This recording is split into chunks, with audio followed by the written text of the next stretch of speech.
ให้เห็นว่าการปฏิวัติอุตสาหกรรมนะครับมันเริ่มจากยุคแรกๆนะครับมียุคมืดนะครับแล้วก็มียุคเศรษฐกิจใหม่นะครับจนมาถึงนีโอคลาสสิกพวกนี้นี่เป็นพวกนี้เราสามารถศึกษาได้และดูว่าวิธีการเขาในการปฏิวัติแต่ละจุดที่ก้าวมาแต่ละยุคเขาเป็นยังไงบ้างอย่างที่เมื่อเช้าได้คุยกันว่าทำไมพวกยุโรปถึงให้ความสำคัญต่อ history ของเขานะครับยิ่งถ้าใครเป็นสมาชิก True ครับจะมีช่องที่เป็นประวัติศาสตร์นะครับก็จะเห็นว่าการศึกษาประวัติศาสตร์เนี่ยไม่ใช่ว่าศึกษาเล่นๆว่ามันยังไงแต่ต้องศึกษาว่ามันมีประเด็นอะไรที่น่าสนใจที่หยิบยกขึ้นมาสามารถที่จะเป็นจุดที่สามารถที่จะมาทำให้ในอนาคตหรือปัจจุบันมันดีขึ้นได้ไม่ว่าจะเป็น World War II หรืออะไรก็แล้วแต่ที่เป็นประวัติศาสตร์จะสังเกตว่าในยุโรปเขาก็จะไปเที่ยวพวกพิพิธภัณฑ์สถานแห่งชาติเป็นมิวเซียมเนี่ยก็จะไปเรียนรู้เขาว่าความเป็นวัฒนาการของมันเป็นยังไงนะครับมันจะช่วยเสริมความคิดกระบวนการที่เป็นระบบนะครับ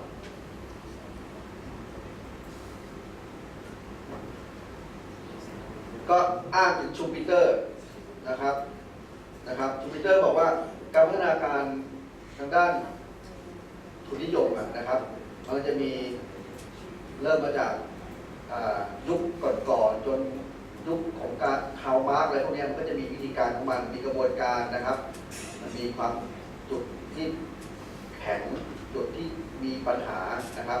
มันมีข้อจำกัดของมันนะครับของชูปิเตอร์นะครับ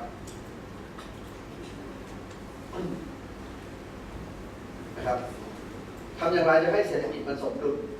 นะครับการทำงานที่เป็นรูทีนนะครับปัจจุบันเนี่ยภาพของความเป็นรูทีนเราก็จะบอกว่าเราก็ทำเป็นรูทีนอย่างนั้นวันๆนึงก็ทำเหมือนเดิมแต่เหมือนเดิมอย่างไรเหมือนเดิมต้องบวกของคำนี้เข้าไปด้วย effectiveness and efficiency รูทีนแบบมีตัว efficiency และ effectiveness เนี่ยวันๆนึงต้องทำแบบนี้ค้างขึ้นมาต้องทำแบบนี้นะแต่ไม่ใช่ทำอย่างนี้เหมือนเดิมทุกวันเลยแต่ทำอย่างนี้เพื่อให้มันอะไรลดคอสเพิ่มประสิทธิภาพทำกระบวนการเหมือนเดิมใช้รีซอสน้อยลงแต่ได้ productivity มากขึ้นทำแบบมีตัวนี้นะครับอันนี้คือหัวใจสำคัญนะครับก็บวกถึงบอกว่ามันต้องคิดมีความคิดที่สร้างสรรค์คิดตลอดเวลาถึงแม้จะได้ทำงานรูทีนแต่ต้องคิดอย่างทำยังไงให้งานรูทีนนี่มันจะเกิดประสิทธิภาพโดยส่วนใหญ่คนไทยก็ทำรูทีนก็ทำเช้ามาทำตอนเย็นเราเวลากลับบ้านทำอย่างเงี้ยในรายการผลิตแถวมหาชัยมันจะมีแช่แข็งเยอะทำแบบนี้แต่บางทีทำไปลืมใส่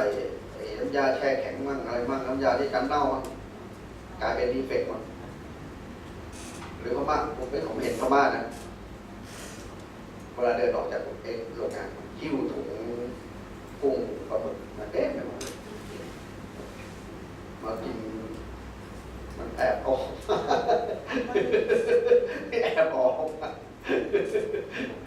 ครับอันนี้คือจะบอกว่าทำแบบสมาร์ท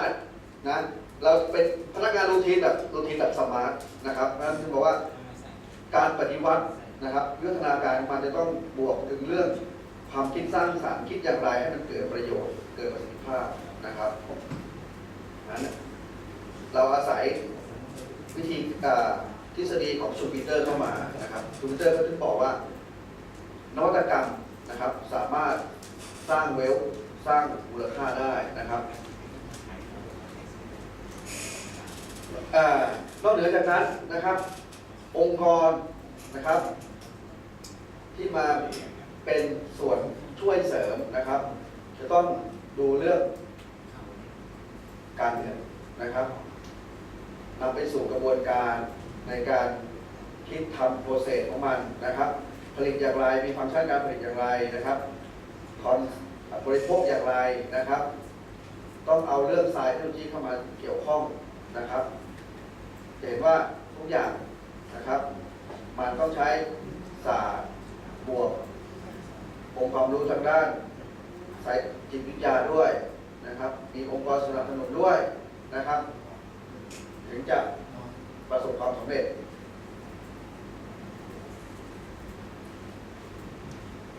แล้วจะคิดปฏิรูปเป็นยังไงจะให้มันเกิดด้วยการอย่างไรนะครับ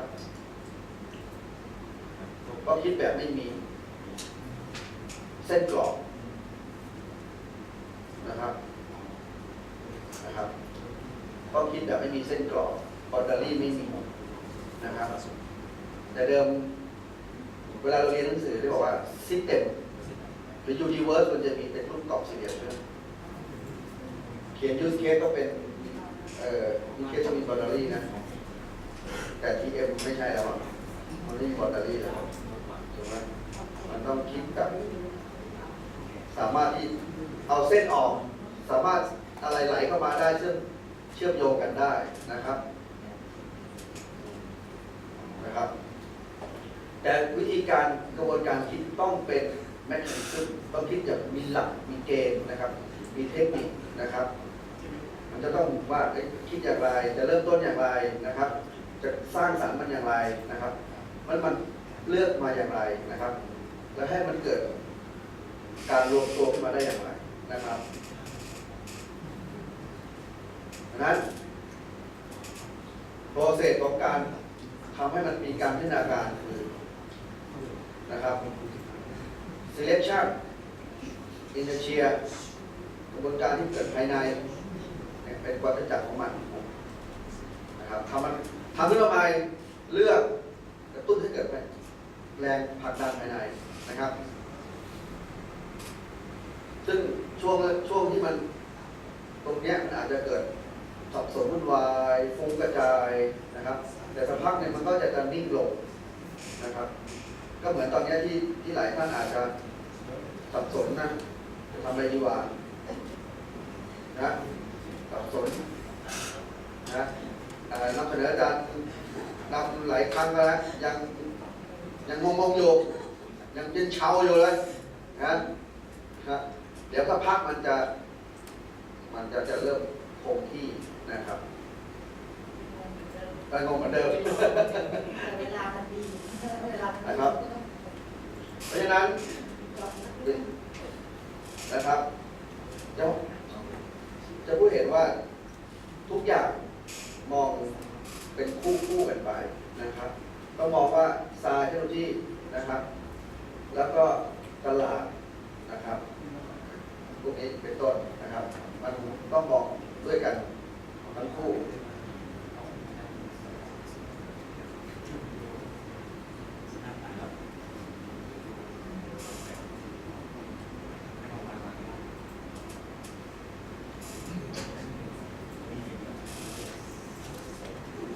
เรื่องเกี่ยวกับในแง่ของตลาดนะครับมันสามารถที่จะให้มีการเกิดเทคโนโลยีใหม่ๆได้นะครับความต้องการของตลาดทำให้เกิดนิวเทคโนโลยีได้นะครับ Core IT Core i5 Core i7 Windows 8อะไรพวกนี้ก็เกิดจากความต้องการทางการตลาดส่วนหนึ่งนะฮะลูกค้าอยากได้อะไรที่มันตอบสนองไลฟ์สไตล์นะครับทำไมจอมือถือมันสไลด์ได้ทำไมจอโน้ตบุ๊กสไลด์ไม่ได้นะซอฟต์แวร์ก็ต้องมาคู่กับฮาร์ดแวร์นะครับเพราะฉะนั้นความต้องการมันเป็นส่วนหนึ่งที่ทำให้เกิดนิวเทคโนโลยีหรือนิวอินโนเวชั่นขึ้นมาได้นะครับ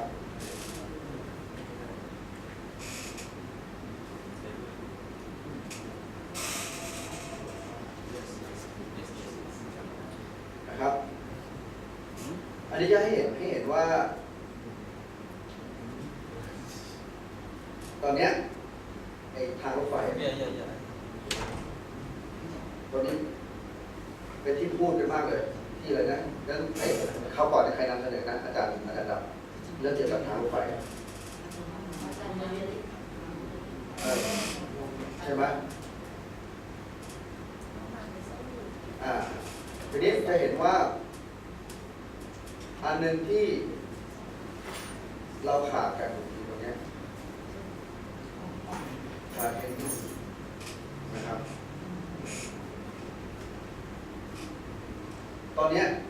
เจ้าแห่งการเทคโนโลยีเกี่ยวกับรถไฟฟ้าเนี่ยอาจารย์ว่ามาจากไหนเทคโนโลยีรถไฟฟ้าความเร็วสูงเยอรมันใช่ไหมและอาจารย์ว่ามันรถไฟฟ้าความเร็วสูงมันใช้หลักการของอะไรรางวิ่งบนรางหรือวิ่งรถไฟฟ้าหรือวิ่งด้วยอะไรแม่เหล็กใช่ไหมคือบอกว่าเมื่อใดที่หน้าสัมผัส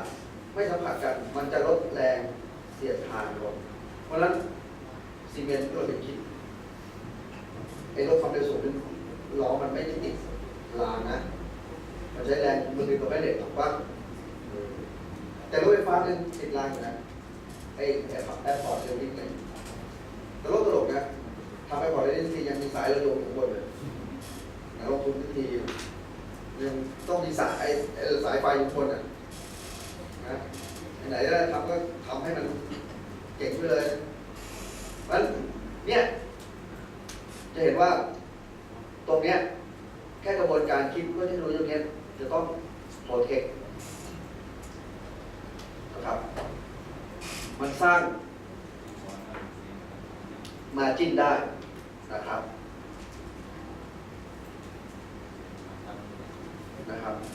เพราะฉะนั้นการลงทุนในการสร้างสรรค์นวัตกรรมถ้าขาดเรื่องการปกป้องทรัพย์สินทางปัญญาท่านก็สูญเสีย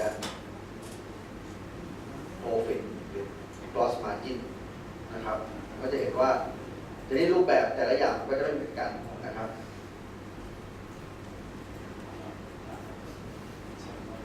อาจารย์นับไม่ได้เสริมไหมอันนี้ก็ไปเลยไปอีกเรื่องจะไม่ทันเนาะผมเตรียมมาเพียบแบบใส่แล้วมาก็เคยได้ใส่อยู่เลยใส่ด้วยนะครับอันนี้ก็เป็นนะครับมุมมองทางด้านสังคมและเศรษฐกิจตัวปัจจัยที่มีผลต่อรูปแบบด้านนวัตกรรมนะครับก็จะเห็นว่ามุมมองในด้านเศรษฐกิจนะครับเรื่องทุนนะครับเรื่องพฤติกรรมบริโภคนะครับก็จะมีผลเรื่องเกี่ยวกับทางด้านนวัตกรรมส่งผลให้ตอนนี้ก็นวัตกรรมของการ reuse recycle green product ถูกไหม eco ถูกไหมเนี่ยจะไปเล่นกันพวกนี้แล้วถูกไหมในตลาดนะครับอันนี้ก็จะเป็นนะครับ cluster innovation system นะครับอันนี้ก็จะเป็นภาพองค์ประกอบใหญ่เลยภาพรวมเลยนะครับ customer มุมมอง customer มุมมองด้าน industry นะครับแล้วก็แหล่งที่มาจากภายนอกเชื่อมโยงอย่างไรนะครับมีตัวกลางไหมนะครับหน่วยงานวิจัยมหาลัยนะครับหน่วยงานฝึกอบรมนะครับพวกนี้เราจะเชื่อมโยงด้วยวิธีใดเชื่อมโยงตรงนะครับหรือต้องผ่านตัวกลางนะครับพวกนี้จะเป็น clustering นะครับเรายังไม่มีแบบอินเดียกับที่อเมริกาเราเคยคิดจะทำคลัสเตอร์ในคลัสเตอร์มันต้อง ทุกอย่างต้องจบอยู่ในคลัสเตอร์ แต่เราไม่มีนิคมอุตสาหกรรมก็มีไม่ครบถูกไหมฮะมีไม่ครบคลัสเตอร์มันต้องโปรไวตั้งแต่ต้องมีกอร์เมนต์ที่รองรับมีหน่วยงานมีทั้งโลจิสติกมีกอร์เมนต์มีอินบาวเอาบาวมันต้องมีครบนะครับอันนี้ก็จะเป็นการเชื่อมโยงของระบบนวัตกรรมนะครับระบบนวัตกรรมถูกไหมฮะอินดัสทรีมีตั้งแต่ร้านเฟิร์มจนถึงธุรกิจเล็กๆนะครับถ้าอย่างไอตัวซิลิคอนวัลเลย์อ่ะเขามี University มีสแตนฟอร์ดอยู่นั้นถูกไหมเขาผลิตนักอินโนเวเตอร์ขึ้นมาแล้วก็ไปเริ่มสตาร์ทอัพให้ทุนนะซิลิคอนวัลเลย์ให้ทุนอย่างพวกนี้ที่ต่างๆมาเนี่ยได้รับทุนหมดทุนมาสร้างบริษัทพวกนี้พวกซักเคอร์เบิร์กพวกบิลเกตก็มีได้เงินเวนเจอร์แคปมานั้นมาทุนสตาร์ทอัพจนเป็นแล้วค่อยเติบโตจนเป็นลาสเทคโนโลยีนะครับพวกนี้มันสนับสนุนหมดแต่ของเราไม่มีเลยทำเป็นระบบอย่างนี้ไม่มีแล้วผมเคยไปที่สำนักนวัตกรรมแห่งชาติ NA ครับเขาบอกว่าถ้ามีอย่างน้องที่บอกเมื่อกี้อะไรนะสตาร์ทอัพดีไอเดียเจ๋งอะไรเงี้ยไปขอทุนนะก็ให้อยู่นะในเรื่องของอันนี้รู้สึกเขาจะมีเป็นหลายล้านนะครับแล้วแต่ว่าโปรดักที่เสนอว่าโน้ตมากน้อยแค่ก็มีตัว NA ที่ได้อยู่แต่ยังเหมือนกับมองตัว NA ยังแบบไปยังเดียวๆไม่ค่อยมีคนสนับสนุนเป็นเหมือนเป็นหน่วยงานของรัฐอันหนึ่งที่มีงบประมาณเพื่อมาจัดประกวดแล้วก็ให้คนสนับสนุนอะไรอย่างเงี้ยมันก็มีหลายตัวที่ไปได้นะแต่มันยังไม่ได้ดีพอตัว NA ซึ่งผมเคยไปตัว NA นี่คือที่จริงเวลาบริษัทอะไรนี้เขาจะยังมองให้เป็นเราต้องมองเป็นสิทธิบัตรเลยแล้วก็สร้างสิทธิบัตรให้ได้คือตอนนั้นบางอย่างเราอาจจะยังไม่ถึงสิทธิบัตรแล้วที่เรามาติดตรงนี้ผมเคยเสนอไปอยู่เหมือนกันแล้วเราเคยเข้าไปที่สำนักงานเลยนะครับแต่ว่าเขาครับเราต้องเป็นองค์กรเรื่องนี้แต่ไม่ใช่องค์กรครับและหน่วยงานรัฐบาลใช่ต้องมีแผนที่จะใช่ต้องมีคือต้องมีของไปก่อนต้องมีของให้เขาไม่ว่าจะเป็น business plan หรือมีของไปให้เขาเห็นครับคือที่ผมไปคุยนี่คือโอเคขั้นตอนค่อนข้างดีนะครับแล้วเราก็มีคนมาเทคแคร์เราตัวต่อตัวเลยนะครับเป็นเวทีนะครับทีนี้ตัวเขาก็ยังมองว่าทำไงจะได้จดสิทธิบัตรได้ทำไงมันถึงจะทำเป็นมันจะถึงจะในส่วนของมันจะเติบโตท่านได้ไหมอะไรเงี้ยครับเป็นไปได้ไหมอะไรเราก็พิจารณาให้ตอนนี้คือตอนที่ไปเสนอคือสุดท้ายแล้วก็เลยล้มเลิกกันไปครับก็เลยยังไม่ได้เพราะเรายังของยังไม่อาจจะอย่างนั้นนะไม่มีของที่ดีพอหรือว่ามีอะไรที่เป็นในมือที่จะไปต่อรองเขาได้ครับคือมันตอนนั้นเราอยู่ที่อีสานแล้วทีนี้เราลงไปเที่ยวลงเนี่ยครับเรื่องการเดินทางด้วยครับเลยไม่ค่อยไปแต่ตัวพอตอนนี้ก็ติดปัญหาอยู่นะตัวพอสุภชัยหล่อโลหะการโดนถอดปริญญาเอกไปแล้วรอบเพื่อนผมรอบเป็นยิวสมัครทหารที่โดนถูกถอดปริญญาเอกไปแล้วหรือบอกว่าทำงานวิจัยปริญญาเอกต้องคอนเซิร์นเรื่องปัจเจกซึมคือเขาไล่ฟังแล้วกันเผอิญวินอิวที่เป็นเพื่อนที่เรียนด็อกเตอร์ด้วยกันนะเขาเป็นนักวิจัยอิสระเขามาอยู่เมืองไทยนานแล้วเป็นชาวไอร์แลนด์แล้วเขาไปทำวิจัยเรื่องเกษตรเรื่องข้าวแต่ไปทำงานให้กับกระทรวงวิจัยเรื่องข้าวแล้วเขาก็ตีพิมพ์เขียนเป็นเปเปอร์เขาแล้วอีกแต่เนี้ยมาทำตอนนั้นน่าจะเรียนอยู่คณะวิทยาศาสตร์แล้วก็มาเอางานวิจัยล่อไป20 หน้าแบบลอกคัดไปแปะ20 หน้าแล้วไม่ใช้เรฟเฟอเรนซ์ด้วยเขาคิดว่าเขาเคลมว่าเขาเป็นคนจ้างวินอิวเป็นคนทำวิจัย และเขาคงเป็นเจ้าของลิขสิทธิ์ซึ่งไม่ใช่บินอิวมันโหฝรั่งผมเลยเห็นเลยนะว่าฝรั่งเนี่ยเวลามันต่อสู้อะไรมันต่อสู้ถูกที่สุดนะเพื่อนผมถูกดักทำร้ายถูกก้อนหินปารถไปออกนอกไม่ได้นะสุภชัยมีแบ็คดีมันไปบอกตมไม่ให้เดินทางนอกประเทศตอนนี้คดีเรื่องถอดปริญญาจบแล้วแต่ยังมีคดีฟ้องร้องหมิ่นประมาทกันอยู่ยังไม่จบตอนนี้ล่าสุดสถานทูตอังกฤษคุ้มครองเนี่ยเขาบอกว่าระวังให้ดีครับ ที่เขาลอกสี่ลอกสาม ลอกผลวิจัยอ่ะ ลอกผลใจคือไม่ไปทดลองไม่ได้แต่เอาผลวิจัย ไปอ้างอิงไปทำ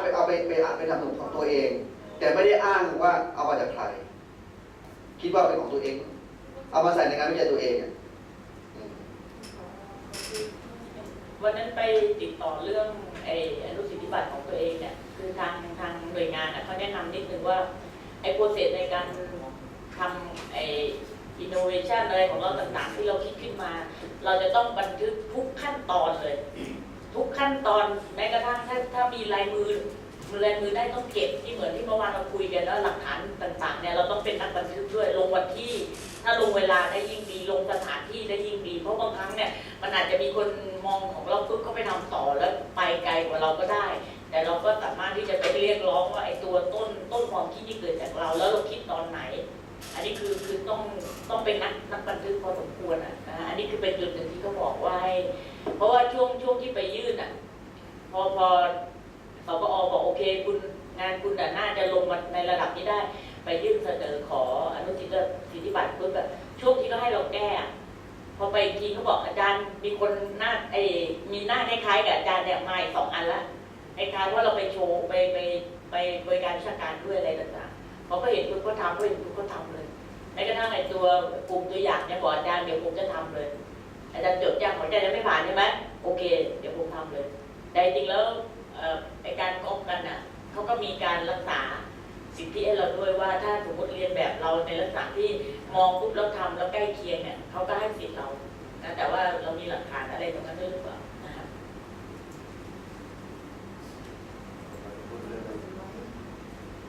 พูดเรื่องนิดหนึ่งว่าเราคุยเรื่อง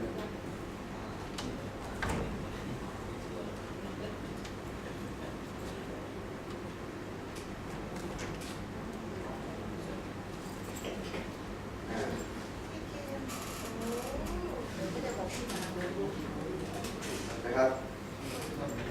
แล้วก็พูดเรื่องตัว IP management นิดหนึ่งก็คือเวลาเป็นประเด็นที่เราพูดกันเมื่อกี้ว่าอาจจะมีการลอกความคิดเราไปเอาไอเดียเราไปนะครับที่เวลาเราคิดอะไรได้ทำอะไรได้เราควรจะมองเรื่อง IP management นะครับ IP ก็คือการพิทักษ์ทางกฎหมายนะของความรู้ของเทคโนโลยีนะครับ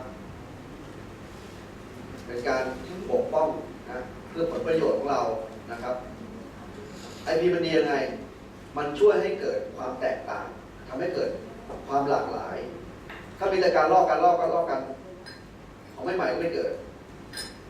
ถูกไหมก็ไปอย่างเดียวลอกเลยอันนี้ทำดีลอกมาไว้ผมอยู่ตรงลาดบุรณะมันจะมีซอยวัดสนในซอยนั้นขายแต่ผ้าทั้งซอยเลย 80% เป็นร้านขายผ้าแบบเยอะด้วยนะผมนึกว่ามันจะขายอะไรได้ไงขายแต่ผ้าเลยเนี่ยก็คือเห็นร้านนึงขายดีก๊อปปี้เปิดร้านขายผ้านะครับนี่เราจะโปรเทคตัวintellectual property ได้อย่างไรก็มันจะมีว่าสิทธิบัตร copyright trade secret นะครับก็จะเป็นแบบสิทธิบัตรไหมจะเป็นลิขสิทธิ์ไหมจะเป็นความลับทางการค้าไหมนะครับ licensing นี่มองถึงการใช้ประโยชน์นะครับเราคิด คโนโลยีมานะครับ เราไปจดสิทธิบัตรอาจจะเป็นการประดิษฐ์การคิดค้นลำดับขั้นตอนในการสร้างขึ้นมานะครับ ไม่พอเฮ้ยเรามีของแล้วเราจะใช้ประโยชน์ยังไงนะเราบอกเอ้ยมานี่เอาค่าลายเส้นไปผลิตไปเดี๋ยวคิดค่าลายเส้นเราก็ใช้ลายเส้นได้ลายเส้นซี่เอาไปเลย3 ล้านเองไปผลิตมาแล้วก็ใช้ชื่อโลโก้ผ้าใช้ตราสินค้าผ้าไปผลิตเราเก็บเลยนี่เป็นต้นนะครับ หรือจะเป็นสร้างเป็นเครื่องหมายการค้านะเดี๋ยวนี้เครื่องหมายการค้านี่มีมูลค่านะเท่าแก่น้อยใช่ไหมรวยมหาศาลยังงงอยู่เลยนะเท่าแก่น้อยทำอะไรสาหร่ายทอดธรรมดาเห็นไหมโปรดักต์ดีซองสวยนะรูปโลโก้เป็นน่ารักเป็นรูปคนจีนเท่าแก่น้อยขายได้นะครับ อันนี้คือการลายเส้นเนี่ยหมายความว่าแล้วเราจะใช้มันได้อย่างไร ใช้แบบมีการปกป้องด้วยและได้ประโยชน์ถูกไหมเราจะเป็นให้สิทธิ์ในการผลิตนะครับหรือให้ลายเส้นหรือเป็นแฟรนไชส์นะครับก็ขายข้าวมันไก่กบตีแฟรนไชส์ชายสี่ปีเกี๊ยวแฟรนไชส์โอ้ยแฟรนไชส์ใหญ่เลยนะครับเพราะฉะนั้น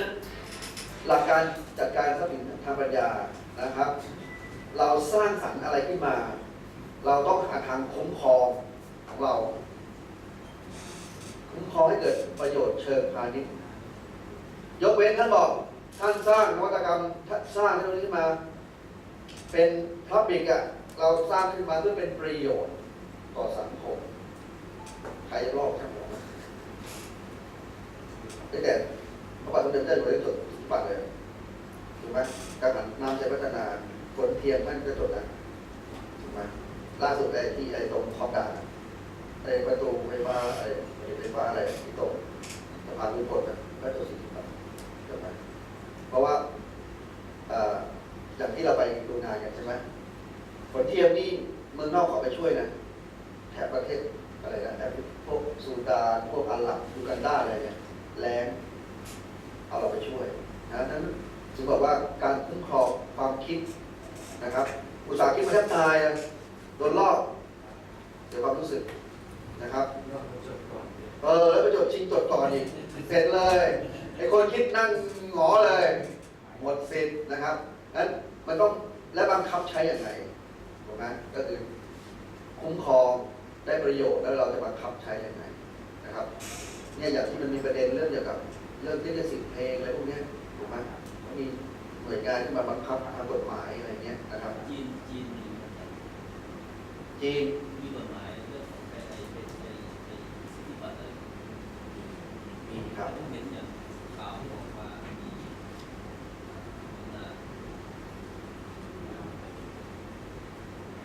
แอปเปิลทั้งร้านทั้งหมายถึงทั้งโลโก้ทั้งหน้าตาของร้านเดินเข้าไปจะเหมือนของแอปเปิลทุกอย่างแต่ทุกอย่างบอกต้องเนี่ยเหตุการณ์เขาทำแบบนี้ก็จีนเป็นคนละระบบจีนไม่ใช้ Google นะถูกปะจีนไม่สนใจยงมาไม่สนใจมันสร้างมันมาเองสร้างเสร็จจิ้มมาใช่ไหมจีนนะทำเองมันไม่สนใจไม่ใช่ครับแต่เขาไปได้เพราะอะไรเขามีเส้นทางมีผ่านที่ชัดเจนจะเอาอย่างเงี้ยจะก๊อปปี้กูจะถอนมึงเนี่ยมันจะทำไมทำแบบนี้น่าสนใจก็อะไรนะที่คนที่ไปลักลอบอะไรนะเอาความลับของอเมริกายังมีไปจีนใช่ไหมถูกไหมอยู่รัสเซียอยู่รัสเซียและจีนอ่ะรัสเซียก็ไม่ยอมให้เข้าประเทศชื่ออะไรนะที่อยู่ตอนคนนี้ก่อนที่อเมริกาจะตามตัวเลยด้วยนั่นแหละนั่นแหละมันอยู่แถวนี้นั่นแหละเพราะอะไรอเมริกาไม่กล้าจริงหรอกถ นะเศรษฐกิจจีนเงินสำรองระหว่างประเทศสูงสุดนะครับอันนี้มาดูเรื่องทรัพย์สินทางปัญญานะครับทรัพย์สินทางปัญญาก็มีหลายแบบเลยแต่ถ้าเบสก็เป็นลิขสิทธิ์นะแค่ไปดีไซน์ฐานข้อมูลอันนึงเนี่ยใครมาลอกนี่ฟ้องได้เลยนะเป็นลิขสิทธิ์เกิดทันทีเลยนะครับลิขสิทธิ์นี้เกิดทันทีท่านคิดอะไรท่านไปผมไปเขียนบทกลอนในเว็บไซต์แล้วผมก็ลงชื่ออาจารย์ปุ๊บใครไปลอกนี่ผมฟ้องได้เลยลิขสิทธิ์เกิดขึ้นทันทีที่เราสร้างสรรค์ผลงานเช่นซอฟต์แวร์บทเพลงบทกลอนทำนองจังหวะนะครับเกิดขึ้นทันทีที่เราถ้าเกิดเราไม่ได้ไปจดรับรองเราสามารถพิสูจน์สิ่งได้ว่าอย่างที่อาจารย์บอกว่าเฮ้ยเราต้องพิสูจน์ถ้าเราไม่ได้มีไฟล์ไว้ตั้งแต่แรกเราต้องพิสูจน์ว่าเฮ้ยอันนี้ฉันคิดมันก่อนนะแต่ถ้าเกิดไม่อยากเปลืองเวลาจดรับรองใช่นะครับอันนี้คือลิขสิทธิ์มีมากกว่าโปรแกรมคอมพิวเตอร์นะมีพวกทำนองบทเพลงอะไรแล้วแต่ที่เป็นลิขสิทธิ์อันนี้เป็นลิขสิทธิ์นะครับแล้วจะมีสิทธิข้างเคียงอีกนะครับที่เกิดจากตัวลิขสิทธิ์นะครับเช่นไอตัวเวลาเขียนโปรแกรมอาจารย์ต้องเขียนโฟล์ชาร์ตใช่ไหมอันนี้คือสิทธิข้างเคียงนะอาร์คิเทคเจอร์รูปต่างๆยูสเคสโมเดลอะไร ER แกรมอะไรเนี่ยมันเป็นสิทธิข้างเคียงที่เกิดจากตัวลิขสิทธิ์ที่อาจารย์ไปทำฐานข้อมูลขึ้นมาคนอื่นไปลอกไม่ได้นะฟ้องร้องได้นะครับสิทธิบัตรจะมุ่งเน้นในตัวโปรดักต์นะครับซึ่งมีอาจารย์บอกว่าเฮ้ยกะลาพร้าวชั้นเนี่ยดีไซน์อย่างนี้จดโปรดักต์ดีไซน์รูปแบบกันออกแบบผลิตภัณฑ์นะครับจดหลายอย่างเลยนะจดรูปแบบกันแบบนี้ไอ้กะลาของอาจารย์ดำต้องเป็นแบบนี้นะจะต้องมีรูปทรงแบบนี้ความนูนต่ำสูงต้องประมาณแค่นี้นะห้ามลอกเด็ดขาดนะแต่ถ้าบอกวิธีการประดิษฐ์ของกะลาพร้าวที่สามารถเป็นนวดเท้าได้มีขั้นตอนนี้อาจารย์ดำไปจดเองเรื่องการประดิษฐ์สิทธิบัตรการประดิษฐ์นะครับแต่เขาบอกว่าไอ้ตรงการประดิษฐ์กับอนุสิทธิบัตรเนี่ยมันต่างกันตรงที่ว่าการประดิษฐ์นั้นน่ะใช้ระดับของเทคโนโลยีมากน้อยแค่ไหนถ้าเป็นการประดิษฐ์ใช้ขายเทคโนโลยีแต่ถ้าเป็นอนุสิทธิบัตรเทคโนโลยีแพทเทนเนี่ยเทคโนโลยีมันจะอาจจะเป็นขั้นมีเดียมหรือโลนะครับซึ่งมันมีอายุสิทธิบัตรมีอายุนะครับและถ้าท่าน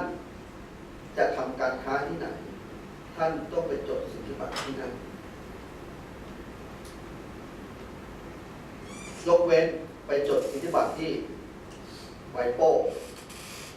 คือองค์กรคุ้มครองสิทธิบัตรของโลกภาคีสมาชิกต้องแต่ถ้าบอกว่าจดเมืองไทยจดที่เดียวมีคนไปขายที่ลาวบอกว่ามันไม่ได้ถ้าอยากจะปกป้องต้องไปจดที่ลาวเลยนะครับสิทธิบัตร